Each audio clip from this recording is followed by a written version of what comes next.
15th was the coldest day of the winter. I was in New York because I worked in New York every week, Monday through Thursday. Flying was such a common everyday experience for me. I flew 100 flights a year at least. So when I woke up in the morning and there was like an inch of snow on the ground, and I was like, oh great, you know, New York just gets paralyzed with the snow and my flight's gonna be delayed. And it just started to stop snowing, and the sun started to come out, so I felt a little more confident that the flight was gonna be okay. I just handed my ticket to the agent. She tore off my piece of the stub and handed it back to me, and I boarded. I was in the front of the aircraft and stowed my belongings like I always do, and just sat in my seat and watched all the passengers board. 1549, runway 4, let's take off.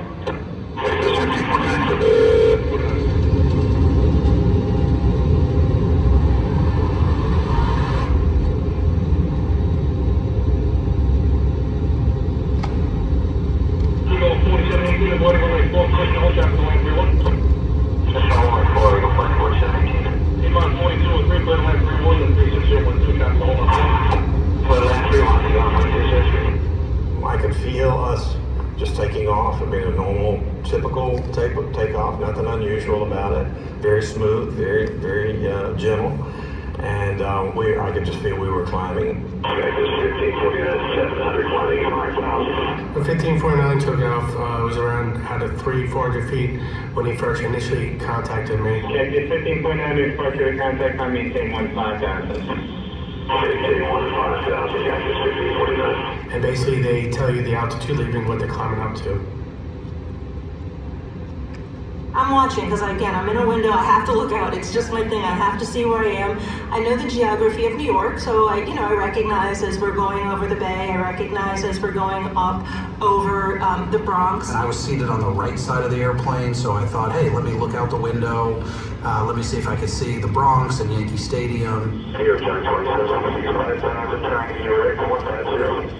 27, 60, climb maintain 10,000. 10,000, 27. Everything felt smooth, so I felt comfortable enough to reach under my seat, get my bag out, pull out my book, and it was when I was pulling out my book and my head was down.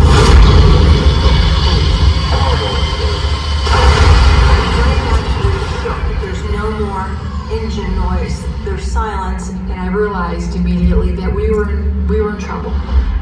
Cactus 1549, turn left and 270. Cactus 1539, the immersive launch system, you're turning back towards LaGuardia. Okay, you need to return a little bit. Turn left heading up at 220. They say you only use like about 8% of your brain, but when something like this happens, I think it doubles. Just time goes so slow. Tower, stopping departure, it's got emergency returning. It's 1529. He bird strike, he lost all engine, he lost the thrust in the engine, so you're turning immediately. Cactus 1529, which engines? He lost thrust in both engines, he said. Got it. Cactus 1529, couldn't get it, if you want to try to land 1013. I smelled something that smelled like an electrical fire. Someone behind me on the right said, the right engine's on fire. And then someone on the left said, no, the left engine is on fire. So now you're realizing it's the engines. Oh, this is not good. It's panic at that point. Cactus 1549, give me left traffic to runway 31. Unable. Okay, what do you need to land? I looked out and saw the towers of the George Washington Bridge very close below us. Way too close. Cactus 1549, runway 4 is available if you want me to left traffic to runway 4.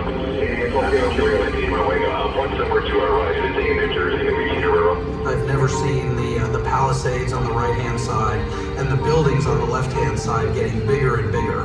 Do you want to try to go to Teterboro? Yes. Teterboro, you're going to park guy emergency inbound. Hey, got it. Cactus 1529 over the George Washington Bridge. Wants to go to the airport right now. What's going on? Airport check. Does he need assistance? Yes, it was a bird strike. Can I get him in from runway 1? Runway 1, that's good. Cactus 1529, turn right 280, can land runway 1 at Teterboro. I can't do it.